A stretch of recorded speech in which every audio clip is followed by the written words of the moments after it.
እግዚአብሔር ይመስገን። ወደ ቀጣዩ ጥያቄ ሲሄድ ወላጆች ለልጆቻቸው ምንድነው የሚመኙት? የት ደረጃ እንዲደርሱላቸው ነው የሚፈልጉት? ምን እንዲሆኑላቸው ነው የሚፈልጉት? ለምሳሌ ህፃናትን ራሷ ግንተን ስንጠይቃቸው ምን ለመሆን ነው የምትፈልገው ብለህ ስጠይቃቸው ኢንጂነር፣ ዶክተር፣ ፓይለት እንደዚህ ነው አይደለም ይሆን? ማን ነው የነገራቸው? ፓይለት እንደሚሆኑ ማን ነው ያስተማራቸው? አንድ ህፃን ያው እንደሚባለው የራሱ የሆነ ዕውቀት ይዞ ሊመጣ ይችላል። ያ ዕውቀት ደግሞ እናቱን ስለማወቅ የተለያዩ ነገሮች ሊኖር ይችላል። ግን ስለ ፓይለት፣ ስለ ኢንጂነር፣ ስለ ዶክተር ስለመሆን ምን የሚያውቀው ነገር አለ? ማን የነገረው? ይሄ ማለት ወላጆች ልጆቻቸው ሊሆኑላቸው የሚፈልጉትን ነገር ይነግሯቸዋል ማለት ነው። ስለዚህ የወላጆች ምኞት በልጆቻቸው ላይ ያለው ተጽዕኖ ምን ሊያመጣ ይችላል? ለምሳሌ በመጽሐፍ ቅዱስ ውስጥ ማንሳት እንችላለን። ጥያቄው ላይም ስላነሳሁት የላሜህ ልጆች ምንድነው የሆኑት? አይደለ? ከተማ ገንቢዎች ነው የሆኑት። እና የወላጆች ዓለማዊ ምኞት በልጆቻቸው ላይ የሚያንጸባርቁት ራሱን የቻለ ትልቅ አደጋ ያለው ይመስለኛል። በዚህ ላይ ምን ይመክራል መጽሐፉ የሚለውን ከማን ልጀምር? ወንድም ጸጋይ። እንግዲህ ያው እንደተባለው ከላሜህ ጀምሮ የምናየው እንደው ላሜህስ በጣም ብዙ በክደት ውስጥ ያለ ነው። አንዳንዴ ክርስቲያን የሚባል አማኝ የሚባል ኪዳን ጭምር ዝንባሌያችን ወዴት ነው የሚያዘነብደው? ልጆቻችን ምንድነው የምንመኝላቸው? ምንስ ነው የምንሰለላቸው? ትልቁን ነገር እግዚአብሔርን መፍራት እንተውና ከትሜት በመጀመሪያ እግዚአብሔርን መፍራት ነው። እንደውም ደግሞ ልጅ ምንድነው ኤፌሶን ምዕራፍ 6 ላይ በጣም ቁልፍ ቃል ነው ያለው። በጣም የሚገርም ነው። በሕጉ ዘመን የተነገረ ነገር ግን በዚህ ዘመን በአዲስ ኪዳን የሚሰራ ልጆች ለወላጆቻቸው እንዲታዘዙ ውጤቱ ምንድነው? መልካም እንዲሆንልህ እድሜን በምድር ላይ እንዲረዝም የሚል ነው። አንዳንድ ጊዜ በጣም የሰው እድሜ 70 ቢበዛ 80 ከዛ በላይ ድካም ነው የሚለው። በጣም ስትሮንግ ሆነው ግን ያለፉ ትልልቅ ሰዎች እናገኛለን። ስፔሻሊ ትልልቅ በወንጌል ስራ ላይ ያለፉ ወንድሞች ውጭ ሀገር ላይ የነበሩ እስከ 90 እስከ 100 ምናምን በጣም ጠንካራውን መጽሐፍ ቅዱስ እያነበቡ ያለፉ እና አንዴ ልጆችን ሳስተምር ይሄንን አብራርቼ ነበርና ምን አሉ? ከ70 በላይ እኮ ከሆነ ምን ይጠቅመናል ምናምን ብለዋል። እግዚአብሔር ሲጨምረው በዛው ልክ አቅሙ ይኖራል። እግዚአብሔር ሲጨምር በዛው ልክ ጥንካሬው ይኖራል። እና መልካም እንዲሆንልህ ማለት በምድር ላይ የሚያስፈልገውን ነገር እንዲያገኝ ነው።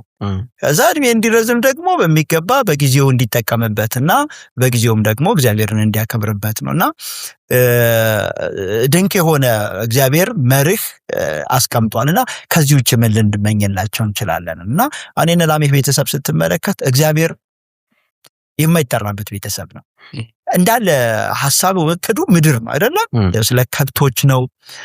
በይበልጥ ይሄ አሁን እንደ ገጠር አካባቢ፣ እርሻ አካባቢ፣ አርብቶ አደር አካባቢ የሆኑ ሰዎች ከዚህ መውጣት አለባቸው። በቃ ስለ ከብት፣ ስለ እርሻ፣ ስለ ምናምን ልዩ ነገር ትልቅ ቦታ ከዚህ ልክ የመጀመሪያ እግዚአብሔርን ማምሰል ነው።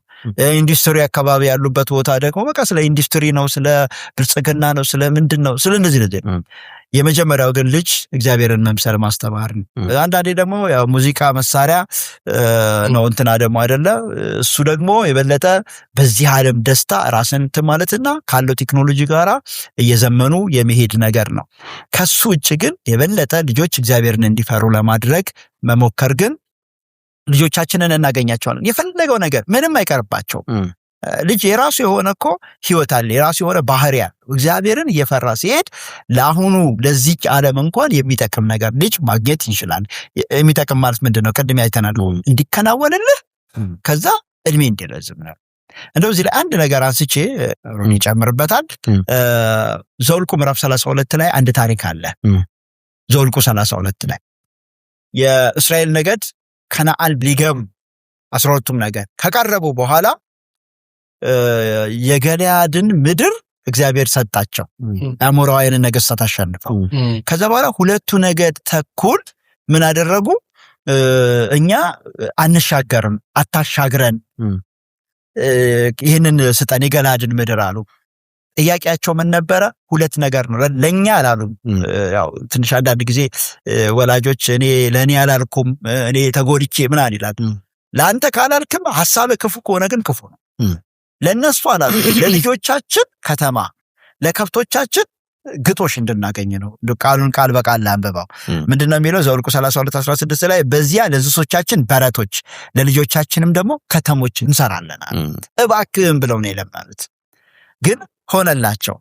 አየህ፣ አንዳንዴ ለልጅ የምትመኘውን ነገር ልታገኝ ትችላለህ ያለ እግዚአብሔር ሲሆን ግን እንዴት ከባድ ነው። ከዛ በኋላ ግን እነዛ ሌሎቹ ተሻግረው ወርሰው ከተደላደሉ በኋላ እነዚህ ሲመለሱ ኢያሱ ምዕራፍ 22 ላይ ደነገጡ። እንዴ ልጆቻችን ለካ ያለ መሠዊያ ናቸው፣ ልጆቻችን ለካ ያለ መቅደስ ናቸው፣ ልጆቻችን ለካ ያለ እስራኤል ናቸው። በጣም ነው የደነገጡት።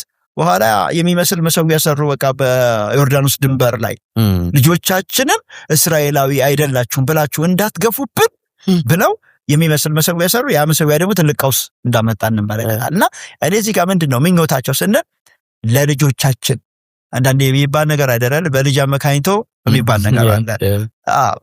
በቃ ለልጅ እየተባለ ለልጅ የምናቀርበው ነገር እግዚአብሔር የሚከብርበት ነገር እንጂ ከዛ ውጪ ከሆነ ጥቅም የሌለው ሆኖ ነው የምንመለከተውና እኔ በይበልጥ ወላጆች የመጀመሪያው እግዚአብሔር በብሉይ ኪዳን ታውቃለህ አይደለ? በተወለደ ልጁ በ40 ቀን አካባቢ ነው አይደለ? አጠቃላይ ወስዶ በእግዚአብሔር ፊት ያኖሩታል ነው የተባለው። ለአብርሃምም እግዚአብሔር ያለው ምንድን አንድ ልጅን አልከለከልከኝም ነው።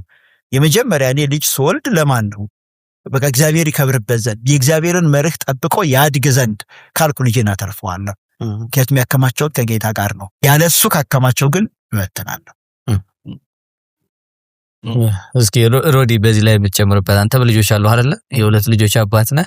ምን ሊሆኑልህ ዶክተሮች ምን ሊሆኑልህ ነው የምትፈልገው? እስኪ በዚህ ላይ ጨምርበት። እንደተባለው ለልጆቻችን ዶክተር መሆናቸው፣ ሐኪም እንዲሆኑ፣ ፓይለት እንዲሆኑ መመኘቱ ክፉ አይደለም፣ ጥሩ ነገር ነው። ግን ምንድነው የሚቀድመው ነው ለነሱ ዋና ጉዳያቸው አድርገው እንዲይዙት የምናሳያቸው በህይወታችን በአንደበቶቻችን የምንመክራቸው ምንድነው የሚለው ነው ቁም ነገሩ።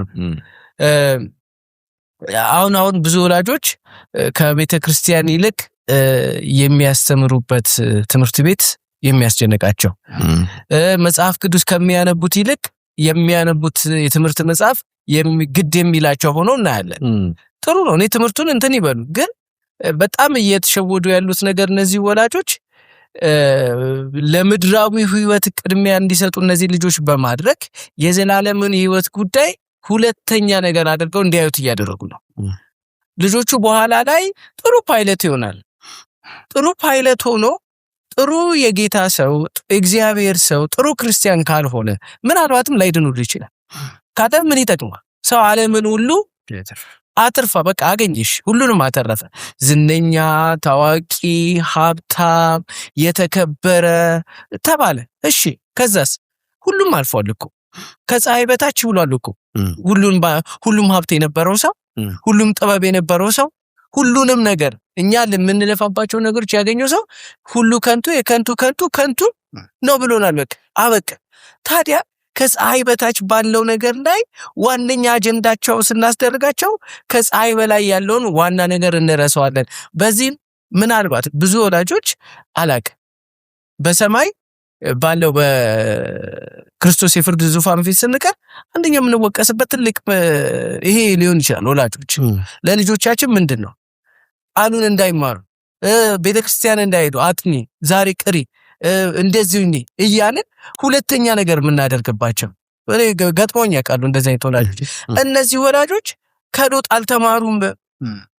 ሎጥ ለልጆቹ ምርጥ ከተማ፣ የለመለመች ሳር ያለባት፣ የሰለጠኑ ሰዎች የሚኖሩባት፣ በቃ ልጆቼ ከቴክኖሎጂ ጋር ይቀራረባሉ፣ ስኮላር አግኝተዋል፣ እዚህ ከተማ ላይ ትልቅ ስራ ይዛሉ፣ ትልቅ ደሞዝ ይኖራቸዋል፣ በቃ ምናምን አለ። ግን ምንድነው ውጤቱ የሆነው? የግብረ ሰዶም ሀገር ላይ ልጆቹ ከአባታቸው ጋር መተኛትን የተማሩት። ያለው ሀብት እንኳን አልተረፈም፣ እሳት ነው የበላው። መጨረሻ ለእሳት የቀረ ዓለም እኮ ነው የሚለው። የላሜ ልጆች ተነሱ፣ የኢንዱስትሪ የብረታ ብረት ዝነኞች ሆኑ፣ ታዋቂዎች ሆኑ። ምንድነው መጨረሻው? የጥፋት ውሃ በላው። ምንም ነገር በእግዚአብሔር ፍርድ ይበላል። የማይበላውና የሚድነው ነገር በክርስቶስ ኢየሱስ የተሸሸገ ሰው ብቻ ነው። እሱ ብቻ ነው የማያገኘው ፍርዱ። አሁን የአካን ቤተሰብ ተመልከቱት። አካን ለቤተሰቡ ምን አይነት ሰው ነው? ከእግዚአብሔር በምድረ በዳው ላይ ካሳለፈበት ያ ታሪካዊ ልብስ ይላል መጽሐፉን። እንግዲህ አብዛኛው እንግዲህ የምናነሳው ሐሳብ መጽሐፍ ውስጥ ያለ ነው። አካን አይገርምም? ያ ያላረጀ ልብስ 40 ዓመት ምድረ በዳ ላይ የነበረ ታምራዊ ልብስ እኮ ነው። እንዶ ለታሪክ መቀመጥ የነበረበት ልብስ ነው። ግን ከሱ ልብስ ይልቅ እግዚአብሔር እርም ያለው ተው ያለው የባቢሎን ልብስ ሳበው፣ ዓለማዊው ልብስ ሳበው። አሁን ብዙ ወላጆች ልብስ ላይ ያላቸውን አቋም ተመልከቱ። ስለሚያስጨንቃቸው የልጆቻቸው ልብስ ግዴለሽ ይሁን። ከባቢሎን የመጡ ልብሶች ሴቶች የሚለብሱት ከሱሪ ጀምሮ ከተቀዳደደ ልብስ ጀምሮ ወንዶች ዝቅ ከሚል ሱሪ ከተጣበቀ ሱሪ ጀምሮ የሚለብሱት ባቢሎናዊ ሱሪ። እግዚአብሔር እኮ ስለ ልብስ ቀጣለ ይላል ሶፎንያስ ላይ። እንግዳ ልብስ የሚለብሱት አካን ምንድነው ያስጨነቀው? ወርቅ ብር አምጥቶ ቤቱ ደበቀ። ምን በላ? ወርቁን በላው። ልብሱ አዳን ስንል ቤተሰቡ ከነ ልጆቹ ከነ ምናምኑ ከነ ባሮቹ ተወገረ ነው የሚለው። ለምን? አካን ቤተሰቡን ዓለማዊን ያደረገው፣ አይኖቻቸው ሌላ ነገር ላይ ያለሰ። እንኳን አካን ተውት፣ አካን እስራኤልን አስጨነቀ ከቤተሰብ አልፎ። ኢዮሳፍጥ ምንድነው ያደረገው? ከዓለም ጋር ጥምረት ፈጥሮ አይደል እንዴ ለዳዊት ዙፋን መጥፋት ምክንያት ሊሆን የነበረው? እነ ጎቶሊያ የመጡት በሱ ምክንያት አይደል? ያ ከአካብ ጋር የጋብቻ ጥምረት፣ ከአካብ ጋር የሥራ ጥምረት፣ ቢዝነስ ምናምን አለ። ልጆቹ ገቡበት። ከዛስ ውጤቱ ምን ሆነ? አመፀኛ ልጆች ተወለዱ። እነ ያዕቆብ ሱኮት ላይ ቤት ባይሰራ ኖሮ ዲና እንደዛ ባልተነወረች። መጻተኛን እንግዳ መሆኑን ረስቶ ሄዶ ቤት ሰራ፣ ተደላድሎ ተቀመጠ፣ መሬት ገዛ። በኋላ ምን ሆነ? የተፈጠረውን ታሪክ ታውቃላችሁ። እና ወላጆች በህይወታቸው ለልጆቻቸው የሚያሳዩት ነገር፣ እነሱ ቀን ሙሉ የሚሮጡለት ነገር፣ እነሱ መጽሐፍ ቅዱስ የማያነቡ፣ እነሱ የማይጸልዩ፣ እነሱ ለቤተ ክርስቲያን ፕሮግራም ግድ የማይላቸው፣ በአንዱም በሌላ ምክንያት የሚቀሩ እንደ አሮን አይነት ለዘብተኞች ከሆኑ ልጆቹ ደግሞ 2 እጥፍ ይሆኑላቸዋል። ጭራሽ በሌላ ዓለማዊ ነገሮች ውስጥ ተጠላልፈው ይወድቃሉ። አንዴ ይበሉ ወላጆች መጥፎ ምሳሌነት፣ 2 ደግሞ ልጆቻቸው ውስጥ የሚከቱት ነገር በቃ መማር አለብህ፣ እንትን መሆን አለብህ፣ ይሄን መስራት አለብህ፣ ይሄንን አጥራ፣ ይሄንን ስራ፣ ይሄንን አድርግ። በቃ ልጁ ከልጅነቱ ጀምሮ የሚያስበው ሁሉ የሆነ በቃ የሆነ ዓለም ላይ ባለ የሆነ ፕሮፌሽን ትልቅ ቦታ መድረስ ማሳካት ምናምን አይደለም። ልጄ ሆይ መጀመሪያ እንደ ሰለሞን የጥበብን መጽሐፍ ይዘህ ቁጭ ብለህ ያንን ማሳየት ነው ያለብህ። ልጄን ምራው የተባለው በመንፈሳዊ ጉዳይ ላይ ነው፣ በመዳኑ ጉዳይ ላይ ነው። ሌላውማ ሌላው ሊሰጠው ይችላል፣ በራሱም ሊደርስበት ይችላል። ምንም ችግር የለም። መሰረታዊና ጊዜ የማይሰጠው ጉዳይ ግን የዘላለም ሕይወት ነው እና በእርግጥ ብዙ ወላጆች ለልጆቻቸው የዘላለም ሕይወት ማጣት በክርስቶስ የፍርድ ወንበር ፊት ተጠያቂዎች እንዳንሆን በእውነት ምንሆን ብዙዎች አለን። አሁን ላይ ያለን በሕይወት ደግሞ እንዳንሆን ጌታ ይጠብቀን። ስራ መስራት ያስፈልጋል። ተባረክ። እዚህ ላይ ምንድነው የአገሬ ሰው ምን ይላል? ሰው እንደ ቤቱ እንጂ እንደ ጎረቤቱ አይሆንም ነው አይደለ? አንዱ ትልቁ ህመም ብዬ የማስበው ኮምፒቲሽን፣ በልጆች ላይ ያለ ማወዳደር፣ ከጎረቤት ጋር ማወዳደር፣ ከጓደኛ ልጆች ጋር ማወዳደር። የጓደኛ ልጅ እንደዚህ ሆኗል፣ የኔ ልጅ ለምን እንደዚህ አልሆነም ብሎ ማሰብ አይደለ? የጎረቤት ልጅ ወይም አብሮ የሚሰራ ልጅን የት ነው የምታስተምረው ሲባል እንትን ትምህርት ቤት ነው አይደለ የሚባል። እንትን ትምህርት ቤት በቃ የራስ ልጅ የሚማርበትን ታይና ያነሰ ይመስልሃል። በቃ ከመንግስት ትምህርት ቤት አውጥተህ ወደ ግል፣ ከግል አውጥተህ ወደ ግል፣ ከዚህ አውጥተህ ወደዛኛው። ያኛው ፍሉዌንትሊ የሆነ ቋንቋ ሲያወራ ትቀናና ተወስድና ደግሞ አንተ እዛ ታስመዘግባለህ። እንዴት ሰው በልጅ ትወዳደራለህ? እንዴት ሰው በልጁ ይሄን ያክል ኮምፒቲሽን ውስጥ ሊገባ ይችላል? እንደራሱ ለምን አያሳድግም? እንደዛ ካረከ በኋላ ማትረፍ ትችላለህ ወይ? ቅድም ስታነሳው ነበር አይደል አንድ ታሪክ። እነዛ የ2 ነገር ተኩል ልጆች ለልጆቻችን ነው ያሉት። ግን የመጀመሪያ ተማራኪዎች እኮ እነሱ ነበሩ አይደል? የመጀመሪያ የእስራኤል ጠላት መጥቶ ሲማርካቸው እነዛ ሰፈሮች ነው የተማረኩት። ማትረፍ አይቻልም። ተወዳድረንም ታግለንም የሆነ ነገር አድርገንም ተበድረንም ለልጆቻችን የምናደርጋቸው ነገሮች ሊያጠፋቸው ይችላል እንጂ አያለማቸው። መመኘት ጥሩ ነው፣ ጥሩ ነገር ግን በመጀመሪያ እግዚአብሔርን መፍራት ማስተማር፣ ያኔ ነገሮች ይለዋወጣሉ ብዬ አስባለሁ። ሌላው እንደው እዚህ ላይ ይሄ ነገር ያድግና ይገርም ይሄ ፉክክር ወይም ደግሞ ይሄ በሚታይ ነገር ልጆችን ከሌላው ለመብለጥ መሞከርን ያድግና የብዙ ወጣቶች የጋብቻ ህይወት ላይ አንዱ ትልቁ ጠንቅ የሚባለው ወጣቶች የሚያገቡት ለወላጆቻቸው ነው፣ ለራሳቸው አይደለም። አሁን ለራሱ በጣም የምትመቸው ልጅ ቢያገኝ እናቴ እንዴት ታያታለች፣ አባቴ እንዴት ያያታል፣ ማህበረሰቡ እንዴት ያያታል ነው። እሷስ በጣም የሚመቻትን ብታገኝ አሁን እቤት ውስጥ ያለውን ኑሮዋን አይደለም የምታስበው፣ ማህበረሰቡ ምን ይላል፣ የከሌ ልጅ እንደዚህ አግብታ ብረት መዝጊያ ምናምን የሚባል ቋንቋ ለእኔ ቆሻሻ ቋንቋ ነው። ምንም ሰው በሰውነቱ ነው መለካት ያለበት። በእርግጥ ብረት መዝጊያ ምናምን ሲባል ሐሳብ ነው፣ ግን አሁን ከምን ጋር ይገናኛል? ከሁሉም ነገር ከፊዚካል ይገናኛል፣ ከገንዘብ ይገናኛል፣ ከምናምን እና ይሄ ልጆች ላይ የምናስቀምጠው የፉክክር ስፕሪት መንፈስ አድጎ በጣም የሚገርም አይለቃቸውም። በቃ ከዛ እነሱ ሲያገባ ይሄ ለራሱ ሳይሆን የግብዝነት የሆነ ህይወት ይላል። አንዳንድ እኮ በቃ ሲሄድ መንገድ ላይ ማላፍርባት ምናምን እስከማለት ድረስ ይደርሳል። ግን ያቺ ለሱ የተሰጠችው አይደለችም፣ ያቺሽ ለሾው ነው። ይሄው እያደገ የሚሄድ ነገር አለ። እንደው ምናልባት አንድ ነገር ልጨምር፣ ቅድም ሮዲ አንስቶታል። ወላጆች ልጆቻቸውን ለጌታ ካሉ እስራኤል እንኳን በበዓል በእግዚአብሔር ፊት ሲቆም ከልጆች ጋር ታይ ነው የሚለው። ከልጆች ጋር በይበልጥ እነዚህ ሶስቱ ዋና ዋና በዓላት የሚባሉ የዳስ በዓል፣ የበዓለ ሃምሳና የቂጣ በዓል፣ እነዚህ በዓላት ስፔሻሊ ከልጆች ጋር ከየትም ሀገር መጥቶ አብሮ በእግዚአብሔር ፊት መቆም አለበት የሚል ህግ ነው ያለው። ስለዚህ እግዚአብሔር ፊት መገኘት አለባቸው። ግን ይገርመው ሰይጣን አንተ ከሄድክ ሂድ ነው፣ ልጅህን ተው የሚል ነው። የፈርዖን ስፕሪት። እኔ አሁን የፈርዖናዊው መንፈስ ቀድዶ መያዝ፣ ሰው ሌላ ነገር እንዳያስብ የማድረግ ነገር አሁንም ብዙ ክርስቲያኖች ከሱ አልወጡም። እኔ አንዳንድ ጊዜ ግርም ይለኛል። እዚህ መኖር እየቻለ አንዳንድ ሰው ምዕራባውያን ሀገር ለመሄድ የመናፈቅ ነገር አለ። ይሄድ እኔ እየሰራ ጌታን ማክበር ከቻለ ጥሩ ነው። ግን ለጌታ ያለው ነገር የሚያስጥለው ከሆነ የፈርዖናዊነት ነው። አንዱ እንደዛ ብሎኛል ደውሎ፣ ይሄ እኮ ፈርዖን ነው እየገዛን ያለው ብሏል። በቃ ቀን ከሌት መሮጥ ነው፣ በጌታ ፊት ጊዜ የለም። እንዲህ አይነት ነገሮች አሉ። እኔ እሺ ይሁን ወላጆች እንደሆነን እንደዛ፣ ግን ልጆችን ቅድም ሮዲ እንዳልከው አይ ትምህርት አለብህ አጥና ይባላል።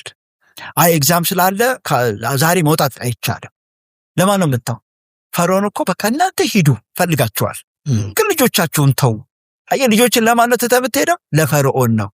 ምናልባት ድሮ ልጄን ትቼው ስወጣ ቤት ነው ያስቀመጥኩት፣ የትም አይሄድም፣ ቢበዛ ቲቪ ነው የሚያየው ልትል ትችላለህ።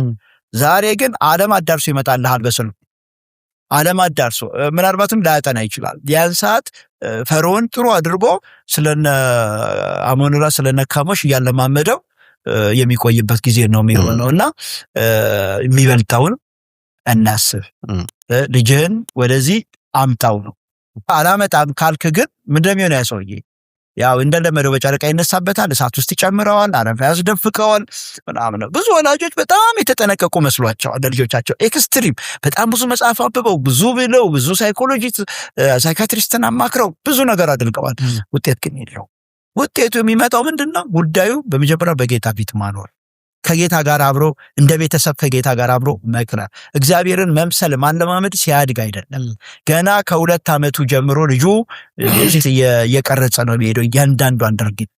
እና ፈርዖን ይፈልጋቸዋል፣ እግዚአብሔርም ልጆችን ወደ እኔ አምጧቸው አትከልክሏቸው ይላል ጌታም እጆቹን ዘርግቷል። ፈርዖንም በአንድ በኩል እጆቹን ዘርግቶ ልጆቹን ለእኔ ተውት ይላል። ለማን ነው ምንተው? ከረፈደ በኋላ ስለሚባል ብዙ ወላጆች ይደርሳል ይላል። አሁን መጀመሪያ አካባቢ በቃ የሚያስጨነቃቸው ትምህርት ቤት ጉዳይ፣ የሌሎች ልጆች ጉዳይ ነው። የእግዚአብሔር ቤት ጉዳይ ይደርሳል በኋላ የት ሄዱበታል ብለው ያስባሉ። በጣም የሚያሳዝነኝ የእግዚአብሔር ቤት ይደርሳል ካሉ በኋላ ለልጆቻቸው ለዓለማዊ ነገር የሚከፍሉት ዋጋ የሌለ አንዳንዱ የሌለንን አቅም እንጠቀምና ከባድ ትምህርት ቤት እናስተምራለን። ከዛ በኋላ የሚያስፈልገውን ነገር ለማቅረብ እንታገላለን ከትምህርት ቤቱ ጋር ተያይዞ። ለመንፈሳዊ ነገር ግን በነፃ እዛ አጠገብ ባይበል አለን አንተ ጊዜ አለ 5 ደቂቃ ሰጥቶ ለማስተማር ጉባኤ ይዞ ለመምጣት ግን ግዴለሽ ብዙና የማይሰማውና በእርግጥም በእውነት እንዴት አስከፊ ነው። እግዚአብሔር ይመስገን። እንግዲህ እግዚአብሔር ይርዳን ነው የምንለው፣ ሌላ ማለት አንችልም። ወደ መፍትሄው እስኪ እንምጣ። እንዴት ነው ባደራ የተቀበልናቸው ልጆቻችን መልሰን ለጌታ ማስጣት የምንችለው? አሁን እኛ የወለድናቸው ነው አይደለም ይመስለን፣ ግን ተቀበለናቸው ተሰጥቶን ነው። ብዙ እኮ ሁሉ ነገር ተሳክቶላቸው የእግዚአብሔር ስጦታ ናቸው የሚለው ልጆች የእግዚአብሔር ስጦታ ናቸው ነው የሚለው። ገንዘብ ይዘህ ትዳር አድርገህ ብዙ ብለህ ከዛ በኋላ ልጅ ይጠፋል አይደለ? ብዙ ይህንን ያጡ በእንባና በጸሎት በእግዚአብሔር ፊት የሚሆኑ እናውቃለን። እና ከተቀበልን በኋላ የተቀበልናቸው ናቸው፣ የእግዚአብሔር ስጦታ ናቸው። የተሰጠነው ደግሞ ለእናንተ ተጠቀሙባቸው አይደለም፣ ባደራ ነው አይደለ? መልሰን እንዴት ነው ለጌታ መስጠት የምንችለው? መልሰን ለጌታ አገልጋይ እንዲሆኑ ማድረግ እንዴት ነው የምንችለው? ፈሪሃ እግዚአብሔርን እንዴት አስተምረን ለእግዚአብሔር ዓላማ ማዋል እንችላለን? እንዴት ነው ለጌታ የምናሳድገው የሚለውን በእርግጥ በየመሃሉ እያነሳችሁት ነበር። ይህንን ምክር ለቅዱሳን ማቅረብ ብንችል። ይህንን ገጽ 193 ላይ አንድ ክፍል ላንብብና ልጀምር። 193 ላይ ምን የሚል ቃል አለ? አንቀጽ 3ኛው ላይ ሌላ ትኩረት ሰጥተን ልናሰላስለው የሚገባው ጥቅስ ምሳሌ 19:18 ነው ይላል። ተስፋ ገና ሳለች ልጅህን ገስጽ፣ መሞቱንም አትሻ። ቅርንጫፍ ገና ለጋና አረንጓዴ ሳለ እንደፈለግን ልናጣጥፈው እንችላለን። ከጊዜ በኋላ ግን ይደርቃል፣ በቀላሉ የሚሰበር ይሆናል። ያን ወቅት እንደ ልብ ለማጠፍ የማይቻል ይሆናል። ተስፋ ገና ሳለች ጊዜ ያለው ማለት ነው። በዛ ጊዜ ውስጥ ቶሎ ስራችንን ካልሰራን ከረፈደ በኋላ ያን ወቅት ልንሰራው ከሚገባው እጥፍ ብንሰራ እንኳን ውጤት ላናመጣ ድካም ብቻ ነው የሚሆነው። እና ራሳችንን እናመኝበታለን። ለራሳችን እንዲሁ ለፍቼ አደረኩ ግን አልተሳካልኝም ለማለት ካልሆነ በስተቀር ጊዜው አልፏል። ጊዜው ሳያልፍብን ምን እናድርግ ነው። አሁን በዚህ መጽሐፍ ላይ የተጠቀሱ ደግሞ መልካም ወላጆች፣ ለምሳሌ ሄኖክ አካሄዱን ከእግዚአብሔር ጋር አደረገ። ከዛ ልጁም ማን አለው? ማቱሳላ። እሱ ሲሄድ ፍርድ ይመጣል። ሄኖክ በትክክል እግዚአብሔርን መምሰልን ለልጁ ያሳየው ወላጅ ነው። በቃ ሲወጣም ሲገባም ሲተኛም ሲነሳም በየነገሮች ሁሉ አካሄዱን ከእግዚአብሔር ጋር በማድረጉ የተነሳ የእርሱ ውጤት በልጁና በዘሩ ላይ እንዲታይ አድርጓል። እነ ላሜ እረፍትን እንዲናፍቁ ያደረጋቸው ምንድነው? የሄኖክ ውጤት ነው። ወላጆች የመጀመሪያ አካሄዳችንን ከእግዚአብሔር ጋር በማድረግ ምሳሌ መሆን፣ ሁለተኛ እንደ ኖህ ቤተሰብን ለማዳን መስራት። ኖህ ቤተሰቡን ለማዳን በእምነት መርከብን አዘጋጀን። በቃ ከጥፋቱ ዓለም ይሄ ዓለም የሚፈረድበት ነው። ይሄ ዓለም በእግዚአብሔር አንድ ቀን ቁጣ ይመጣበታል። ስለዚህ ጊዜ ሳለኝ ልጆቼ ወንጌል እንዲያውቁ፣ ልጆቼ ክርስቶስን እንዲያውቁ መስራት አለብኝ። ከቤተሰብ አንድ ሰው ከመርከብ ውስጥ መጉደል የለበትም። አንድም ልጄ በእሳት ውስጥ መጣል የለበትም ብሎ በእምነት ቤተሰቡን ግብ ያደረገ የማዳን ስራ መስራት አለበት። የኖህ ስፕሪት ያ ሰው ውስጥ ሊኖር ይገባል። እመን አንተና ቤተሰቦቼ ትድናላችሁ የሚለው መርህ መያዝ አለበት። እንደ እንበረምና እንደ ኢዮካብድ ደግሞ ከነሱ ደግሞ ምን እንማራለን? በእምነት ልጆችን ወልዶ በእምነት ማሳደግ። አሁን ያስጨንቃል አይደለ? አሁን ግብጽ ውስጥ ልጅ መውለድ በዛ ሰዓት ፈርዖን እያነሳ ውሃ ውስጥ ይጨምርብሃል። ደግሞ እንዴት አድርጌ ያሳድጋለሁ ትላለህ። በምን አድርጌ አሁን እርጉዝ ነች ይሄን እየሰራች እንዴት ነው የምትኖረው? ያሸክላ ጡብ ምናምን እያመጣች እየተገረፈች አረ ስቃዩ ይበዛል። ብዙ ነገር ልናስብ እንችላለን። ሰይጣን እንዳንወልድ በጣም ዲስከሬጅ ማድረግ ይፈልጋል።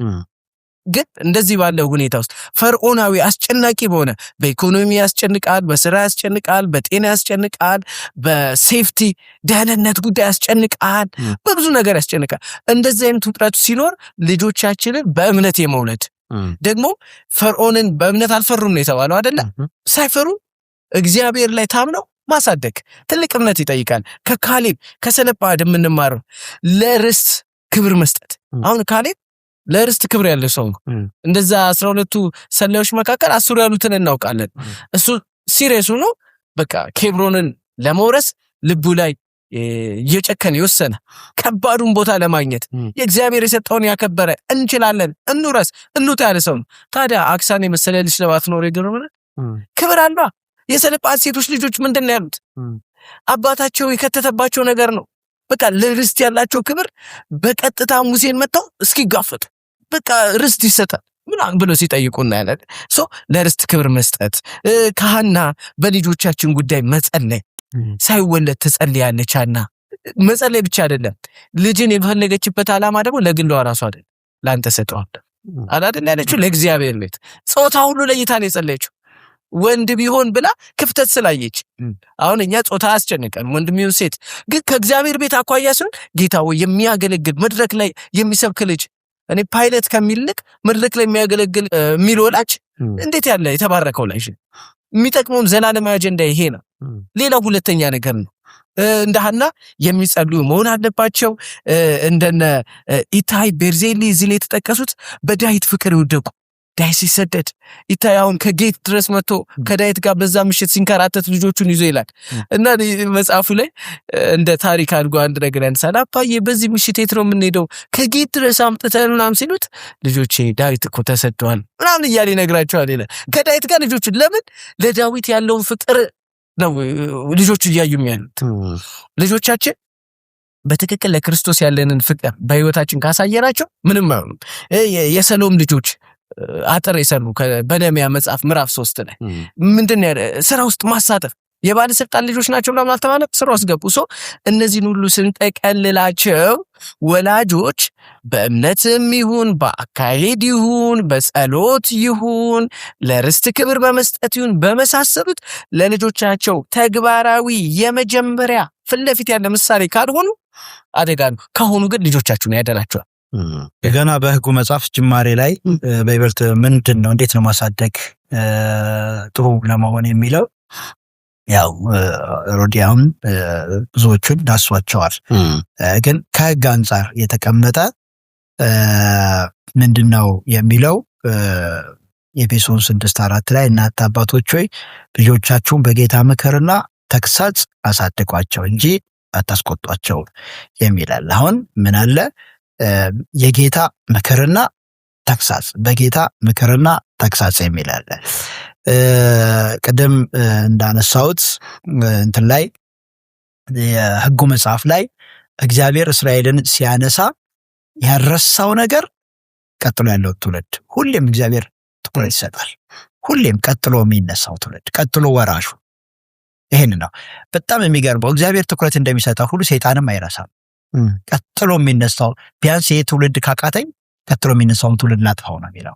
ስለዚህ በይበልጥ ትልቁ የፋሲካ ራት ሲሰጥ እግዚአብሔር ምንድነው ያለው? ይሄንን ለልጅ ልጅ ንገረው ነው። ለምሳሌ ዘጸአት 12:26 ላይ እንዲሆናል ልጆቻችሁ ይህንን አምልኮ ለእናንተ ምንድነው ባሏችሁ ጊዜ አስረዷቸው። ዘጸአት 13:8 ላይ ለልጅህ ትነግረዋለህ የሚል ታገኛለህ። ዘዳግም 11:19 ላይ ልጆቻችሁን አስተምሯቸው በቤትህ ስትቀመጥ በመንገድ ስትሄድ ስትተኛም ስትነሳም አጫውተው የሚል እግዚአብሔር በቃ በአደራ እየሰጠ ያለው ነገር ምንድነው? ለልጅህ ጊዜ ሰጥተህ ትኩረት ሰጥተህ ምንበል አስተምረው አጫውተው። አንዳንድ ጊዜ ሳናውቀው ከልጆች ጋር ስትጫወት በእንቆቅልሽ መልክ መጽሐፍ ቅዱስን ትነጋገርና ይሄ ነገር ማቅለል ይሆን እንዴ ብዬ ማስብበት ጊዜ አለ። ግን ለካ አንዱም ለልጆች የምትነጋገርበት መንገድ ጭምር ሆኖ ያየሁት ሁኔታ አለ። እንግዲህ የመዳን ነገር ነው ይሄ የፋሲካው ነገር ማለት የመዳን ነገር ነው። ሌላው ኢያሱ ላይ ዮርዳኖስን በተሻገረ ጊዜ የዮርዳኖስን ውሃ ተቋረጠ ይላል። እነዚህ ድንጋዮች ለእስራኤል ልጆች ለዘላለም መታሰቢያ ይሆናሉ ትሏቸዋላችሁ። ስለዚህ የሚመጣው ትውልድ ምንድነው ብሎ ሲጠይቅ ይሄ የእግዚአብሔር ክንድ ጠንካራ መሆኑን ማሳያ ነው። የእግዚአብሔር ክንድ ጠንካራ መሆኑን የምታሳየው በምንድነው? እየነገርከው እግዚአብሔር የተከላቸውን ነገሮች እያሳየኸው ይሄንን ታደርጋለህ። ሌላው ዘጸአት ምዕራፍ 16:32 ላይ ስለመናው ሲናገር ምን ይላል? እግዚአብሔርም ያዘዘውን ነገር ይህ ነው ይላል። ከግብጽ ምድር ባወጣኋችሁ ጊዜ በምድረ በዳ ያበላኋችሁን እንጀራ ያዩ ዘንድ ከእርሱም አንድ ጎመር ሙሉ ለልጅ ልጆቻችሁ ጠብቁ። አሁን ይሄ የልጅ ልጆች ተነስተው ምንድነው ይሄ ነገር ሲሉ እግዚአብሔር በምድረ በዳ መና አብልቶን። አንዳንዴ በቃል ትናገረዋለህ፣ አንዳንዴ አሻራዋን ትላያለህ። እግዚአብሔር ይሄን አደረገልኝ እያልክ የምትናገርበት ዘሌዋውያን ላይ ስለ ዳስ በዓል ሲናገር ብዙ እንዲህ ያሉ ነገሮችን ማየት እንችላለንና እግዚአብሔር ያስቀመጠው መሰረታዊ እውነት አለ። ለልጅህ ንገረው ሲል እግዚአብሔር ትኩረት አድርጓል። ሕፃናት ወደ እኔ ይመጡ ዘንድ አትከልክሏቸው ሲል እግዚአብሔር በሕፃናት ላይ ያየው ነገር አለ። ከዛ አልፎ ደግሞ አዲስ ኪዳን ላይ ደግሞ እንደ መርህ የቀረበው ልጆቻችሁን አሳድጉ። በምን እግዚአብሔር ያኛውን ረስቶት ነው? በጌታ ምክርና ተግሳጽ አሳድጉ ካለ ልጅን በጌታ ምክርና ተግሳጽ ካላሳደግከው ዝም ብሎ አይጋባበትም። እንደውም እኔ በጣም አደገኛ ነው እምለው የአማኝ ልጆች ለመለወጥ ከባድ ናቸው። የአገልጋይ ልጆች ደግሞ ይከፋሉ። ለምን ስትል የአገልጋይ ልጅ ሲሆን አባቱ አገልጋይ ነው፣ የእግዚአብሔርን ቃል የሚያገለግል ነው። ይሄ ልጅ መምከር ማንም ሰው ተነስቶ ሊመክረው ይከብደዋል። አባቱ እንደዛ ነው፣ አባቱ አይናገረውም እንዴ ሊል ይችላል። ልጁም ደግሞ ሳይኮሎጂካሊ ውስጡ እያዳበረ የመጣው ምንድነው? መድረክ ሊዳፈር ይችላል፣ ሊለማመድ ይችላል፣ ምንም አይመስለው። የአማኝ ልጅ ሲሆን ደግሞ ቤት መዝሙር ለምደዋል፣ ጥቅስ ለምደዋል፣ ጌታ ይመስገን ለምደዋል። ምናልባት ጸሎትም ይሄ የልማዱ ጸሎት ለምደዋል። ስለዚህ ይሄ ልጅ የጠፋ ኃጢአተኛ ሆኖ ጌታ እንዳገኘው አላወቀም። ድንገት ነው ተቀላቅሎ የገባው። ሾልኮ የገባው የሚለው አንዳንድ ጊዜ ከውጭው ይልቅ በአማኝ ቤተሰብ ውስጥ የሚመጡት ነው የሚከፉት። ምክንያቱም የሆነ ጥቅም ታርጌት አድርጎ ወይም ደግሞ ከቤተሰብ ጋር ተጣብቆ መምጣት እና ወላጅ ለዚህ በጣም ትኩረት ማድረግ አለበት። እንደውም ልጁ እንደተለወጠ እርግጠኛ መሆን ያለበት ልጁ የጠፋ ሲመስለው ከዛም በጌታ እንደዳነ ሲያውቅ ያን ጊዜ በጣም ወሳኝ ነው። ሌላው ምሳሌ መሆን የሚለው ቀደም ያነሳ ነው አለ የሶምሶን እናት አይነቶች ብዙ ምሳሌዎች ቀርበዋል። የሶምሶን እናት ምንድነው? ልጅሽ ናዝራዊ እንዲሆን አንቺ ምን ሆኜ ነው ናዝራዊ ሆኜ ነው የተባለችው። ስለዚህ ምልልስ በጣም ወሳኝ ነው። ቀደም ያየናቸው አሉ የነሱ መልካም ምልልስ ልጆቻቸው ላይ ትልልቅ ተጽዕኖ አድርጓል። ስለዚህ ምን አለ አንድ እግዚአብሔር አስተምረው ያለው አለ፣ ሁለተኛ ደግሞ ወላጅ ደግሞ ተግሳጽና ምክር አለ። ይብን ቅጣትም አለ አይደለ? እንደ ተግሳጽ ትልልቆቹን ነው ተክተክታ ቆንጥጠው ግረፈው የሚል ደግሞ በጣም መጽሐፍ ቅዱሳዊ ግልጽ የሆኑ መርሆች አሉ። እነዚህ በሚገባ ተከብረው ካደገ ልጅ እግዚአብሔርን እየፈራ ማደግ ይችላል። ጌታን መጨረሻም ላይ አውቆ ተለውጦ ቤተክርስቲያንን በጣም ጠቃሚ መሆን ይችላል። አንድ ወላጅ ከውጪ እንደው ሰዎችን ሰብኮ አምጥቶ ልጄ ነው ሊል ይችላል፣ ወይም እግዚአብሔር የሰጠኝ ሰብኬው ሊል ይችላል። የራሱ ልጅ ካልለወጠ ግን በጣም ማፈር ነው ያለበት ብዬ ነው ማስበው። ምናልባት እንደው እንትኑን ሰብስቤው ነበር ከወደቁ ወላጆች መሃል አዳምን ቅድም አነሳ ሎጥ እያልን ስንሄድ ጠቅላላ መጽሐፉ ላይ የተቀመጡትን እንደው እንዲሁ በዳሰሳ መልኩ ለማቅረብ በተቃራኒው ማለት ነው። ለምሳሌ ከአዳምና ከሔዋን ወላጆች መውሰድ ያለባቸው ለቃሉ መታዘዝን እነሱ ስላልታዘዙ ነው የሚለውን እያዝን ማለት ነው። በቃሉ መታዘዝ፣ ባልና ሚስት ስፍራቸውን መጠበቅ፣ ለልጅ ማሳደግ ወሳኝ የሆኑ ነገሮች። ለእግዚአብሔር ቃል ክብር ሊኖረን ይገባል። ባልና ሚስት ስፍራቸውን መጠበቅ፣ ባል ነው፣ ሚስት ሚስትነት፣ ራስና አካል የሚለውን እግዚአብሔር ከሰጠን በላይ አለመመኘት። ይሄ ከአዳም ቤተሰብ የምንማረው ነው። በኖህ ቤተሰብ ራስን መግዛት የሚለው ለልጅ ማሳደግ በጣም ወሳኝ ነው። ልቅ አለመሆን፣ ራሳችን ልቅ ከሆነ መጣጥተን ምናምን ስጋችንን ማንገዛ ከሆነ ሌላ ችግር ነው የሚመጣው። ስፍራን አለመልቀቅ። ከአብርሃም ከተስፋይቱ ምድር ወጥቶ ወደ ግብፅ ወረደ። ውጤቱ ምን መጣ? አጋር። ችግሩ በኋላ ምን ሆነ? ሁለት ቤተሰብ ተከፈለ እዛ ውስጥ። ስፍራ እግዚአብሔር ካስቀመጠን ስፍራ አለመንቀሳቀስ፣ እንደ ሎጥ ካለ ቤተሰብ ራስ ወዳድ አለመሆን፣ ብልጥ ለመሆን አለመሞከር፣ ፌዘኝነትን መቀነስ፣ ዓለማዊ መሻትን ማስወገድ የሚለውን እናያለን። ርብቃና ይስሐቅ ቤተሰብ ውስጥ ባልና ሚስት አለመከፋፈል፣ በራስ አለመተማመን የሚለውን ማየት እንችላለን። በነ አሮን ጋር ለእግዚአብሔር ነገር ግዴለሽ አለመሆን፣ በነ ጌዲዮን የራስን ክብር አለመፈለግ፣ በነ ዮፍታሔ አለመቸኮል፣ በኤሊ ለቅጣት ቸልተኛ አለመሆን፣ በሳሙኤል ልጆችን በትክክል ማወቅ። ጸግሽ በጣም ክሪቲካል ነገር አንስቷል። ወደ መጀመሪያው ክፍል ላይ አያውቃቸውም ልጆቹን ራሱ ሲያስቀምጣቸው። አንዳንዱ መንፈሳዊ አገልጋዮች ወንድሞች ይሄን ልጄን እንዲያርግልኝ እንዲህ ይላሉ።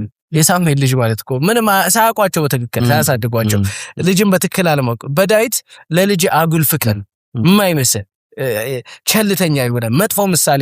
እነዚህ ሁሉ ነገሮች በመልካምነት ካልተያዙና በአሉታዊ መንገድ ከተያዙ ወይም ከተተገበሩ ልጆቻችን አደጋ ውስጥ ናቸው። በጣም ጥሩ። ወደ መጨረሻው ደርሰናል። በጣም ብዙ ሐሳብ ነው ያነሳችሁት። ብዙ ነገሮችን ለማስተላለፍ ሞክረናል። በተለይ ተግባራዊ ትምህርቱ ላይ አተገባበሩ ላይ ልጆቻችን እናቃቸዋል የሚለው ወሳኝ ጉዳይ ነው። የሚጀምረው ከህፃንነታቸው ጀምሮ ነው። ከጊዜ አኳያ ገና ተስፋ ሳለ የሚለውን ጥቅስ ቅድም ሮዲስ ያነሳው ነበር። መመከር ሲችሉ ገና ቆንጥታቸው መታዘዝ የሚችሉበት ጊዜ ላይ ማስተካከል በሚቻልበት ጊዜ ላይ ያኔ ነው። ካልሆነ ደግሞ ከፍ ብሎም ተስፋ መቆረጥ የለበትም። ከፍም ቢሉ እድሜያቸው ሄደ ተብሎ ልንተዋቸው አንችልም። ልጆቻችን ናቸው። በተቻለ መጠን ትሪት መደረግ አለበት። የእግዚአብሔርን መልክ ለማሳየት ወደ ጌታ ለማድረስ መሞከር አለበት። ግን እንዴት ነው የሚለው አተገባበሩ ላይ መጀመሪያ ማወቅ አለብን። ካወቅናቸው በኋላ እኛ መተግበር አለብን። ስንተገብረው ማሳየት አለብን። ለምሳሌ በማለዳ ተነስተን እኛ መጽሐፍ ቅዱስ እናነባለን። ቤታችን ላይ ፊት ለፊት ልጆች በሚያዩበት መልክ እንገልጣለን። ከገለጥንስ በኋላ እያነበብን እንደሆነ ትኩረት እንዲሰጡ እናደርጋቸዋለን። ሲመጡስ ሌላ መጽሐፍ እንሰጣቸዋለን ወይስ ትቀዳለህ ብለን የምናባራቸው? ይሄ ወሳኝ ጉዳይ ነው።